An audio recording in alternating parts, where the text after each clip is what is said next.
My name is Lokit Purohit, and I'm working for Quick Office. I have worked on J2EE specific, Java specific technologies for the last 4 years, and now I'm exploring Android with Quick Office. Basically, what we are here at the TechNext event, and they talked about REST and cross website scripting. And Mr. Lokik is going to brief us about REST applications, how REST is used in web services, and then Mr. Rohit is going to talk about cross-site scripting. So can you just brief us about what REST service is and how it is used? Yeah. So before starting with REST, I would like to tell something about what exactly web service is on a very high level, so that it will be easy to grasp when we go further. So just to give an easy example, I would like to mention that people in India usually often use a web service in form of CricBuzz. So people are crazy about cricket, and you can take CricBuzz as a beautiful example of a web service. So what you do to CricBuzz, you just give your match ID and it returns you the scorecard. So you give it an ID, it returns the score in form of XML, RSS feeds, anything.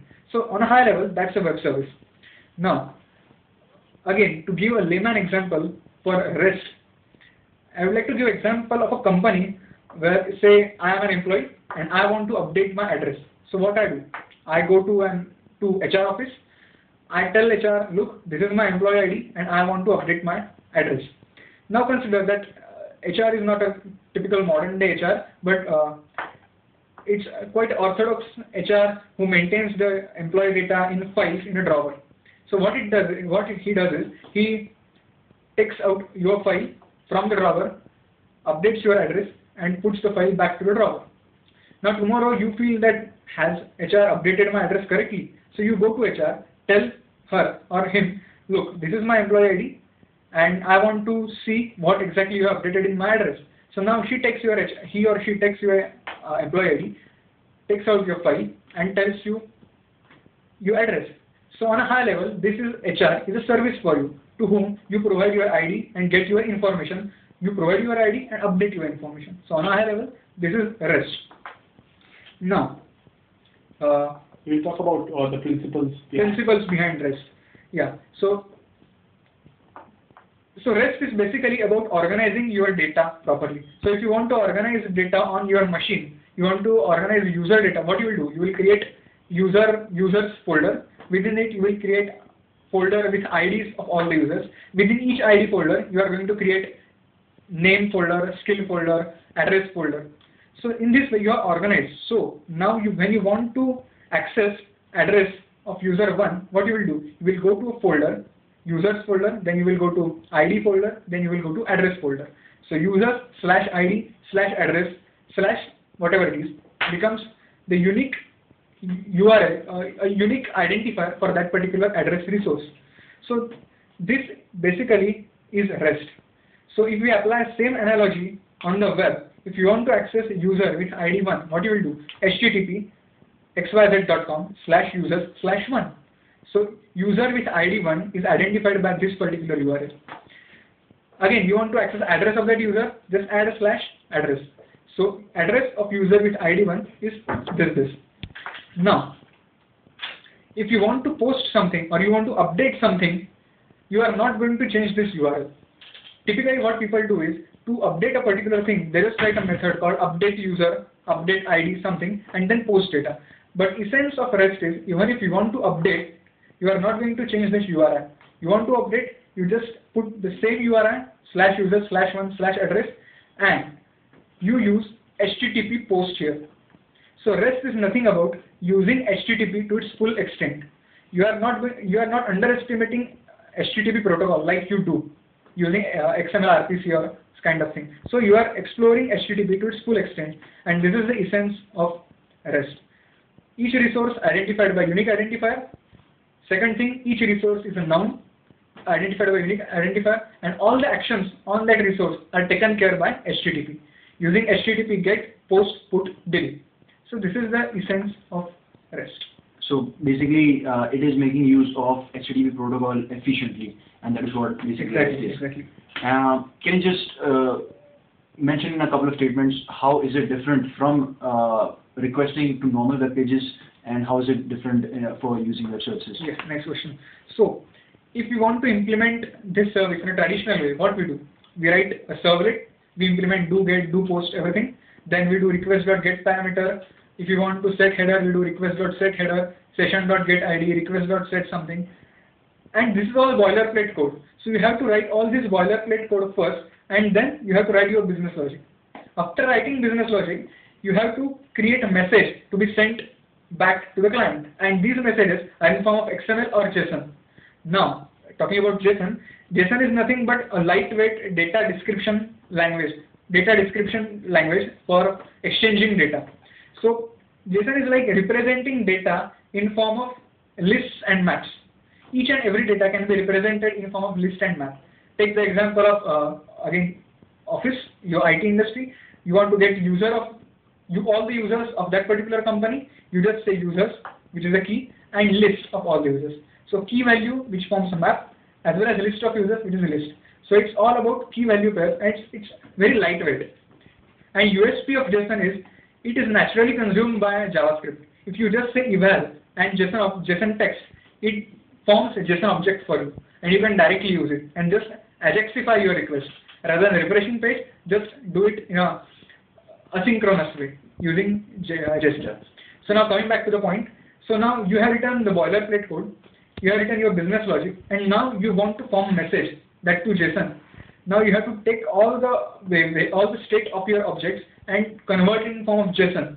Now you have to take URL also where you want to send data to, and then you want to send data. So it's a quite hectic job. So it's like developer. It's very difficult for developer. It's time consuming, and you cannot develop your service fast. So now JAX-RS comes to your rescue. JAX-RS is nothing but Java specification. It's a JSR 311. It's a Java specification, so you can use it easily. It comes built in with JDK 6. So now what JAX-RS does is, using JAX-RS, you can just write POJOs. And all this task of setting the content type, setting the access header, everything is taken care by JAX-RS. So if you want to tell the client that, look, I can consume JSON request and I can send JSON request for you, and I accept only GET requests. So what you have to do is just you have to write a method called getUsers, annotate it with @get, which specifies that it is going to accept GET request, annotate it with consumes, and write application/JSON, which says that I'm going to consume JSON request, and then you can annotate it with producers with application JSON saying that I'm going to send JSON requests for you, and just write your business code. And you can, if you want to send ID, you can just send it with pass param. Then there is again annotation. You shouldn't go into much detail because in an interview it won't. Exactly. You don't understand this. Yeah, it's very high level. Fine. So on a higher level, everything is provided by annotation, and you have to just write your business logic. So this is on a higher level JAX-RS. That is pretty much about it. And he also mentioned how Java makes use of REST application using JAX. And when you make use of web services, there is definitely threat to hacks. And that is where Mr. Rohit explained how cross-site scripting is used and can be avoided. He can just explain us in very briefly how to make use of that. Sure. So hi, I'm Rohit. I work as an architect over here, and my interest lies in web and technology. So I'm an evangelist in that particular area. Now, before we begin on what cross-site hacks are, let's understand what actually cross-sites are. Right. So typically, if you are hosting a page on abc.com, you can't make a AJAX call to xyz.com. It's because of browser single origin policy. It doesn't allow you. But there's a requirement many times where you want to do mashups on the JavaScript site itself, where you want to talk to Twitter to get a post, or Google Maps to get the maps and mash it up and work on it. The problem is because we're not allowed to make AJAX calls to other sites. What we do is we simply make the other site, the xyz.com, to give me the information as a JavaScript. Right. So and the JavaScript then runs in my page, and I get the information. Simple as that. You can read a lot about cross-site scripting because there's enough material on the internet. I won't go into deep into that, but this is what actually happened. This is called as JSONP. So JSON running as a JavaScript inside your page, so JSON-P.